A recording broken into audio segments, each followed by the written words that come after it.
কাৰণ মই মেৰুদণ্ডবিহীন জাতিৰ পৰা অহা নাই, মই মেৰুদণ্ড পণ কৰি ৰখা জাতিৰ পৰা মই আহিছো।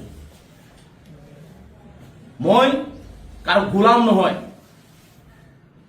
মই কাৰো গোলামী কৰি তাত যোৱা নাছিলো।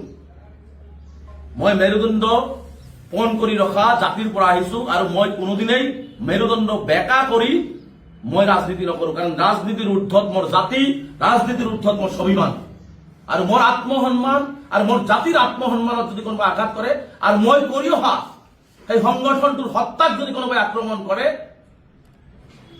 ৰাজনীতি কি হব পিছৰ কথা, কিন্তু কোনোবাই সেই আঙুলি তুলিলে সেই আঙুলিক আমি মানি নলওঁ। স্পষ্ট কথা। মোৰ কি অৱদান আছে নাছে অসমৰ সংখ্যালঘু ৰাইজে গম পায়, অসমবাসী ৰাইজে গম পায়।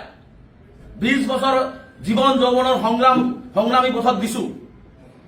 মোৰ কি অৱদান আছে নাছে এইটো দেৱব্ৰত শইকীয়া ডাঙৰীয়াই কব নালাগে। অসমৰ ৰাইজে, সংখ্যালঘু ৰাইজে তাৰ উত্তৰ দিব, তাৰ জবাব সংখ্যালঘু ৰাইজে দিব। কাৰণ মই মেৰুদণ্ডবিহীন জাতিৰ পৰা অহা নাই, মই মেৰুদণ্ড পণ কৰি ৰখা জাতিৰ পৰা মই আহিছো।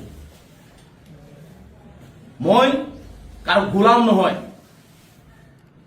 মই কাৰো গোলামী কৰি তাত যোৱা নাছিলো।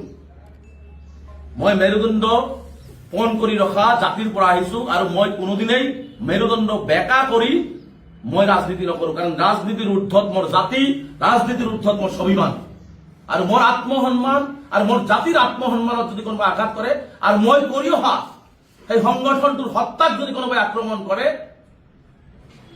ৰাজনীতি কি হব পিছৰ কথা, কিন্তু কোনোবাই সেই আঙুলি তুলিলে সেই আঙুলিক আমি মানি নলওঁ। স্পষ্ট কথা।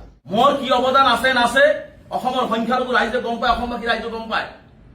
20 বছৰ জীৱন যৌৱনৰ সংগ্ৰামী পথত দিছো।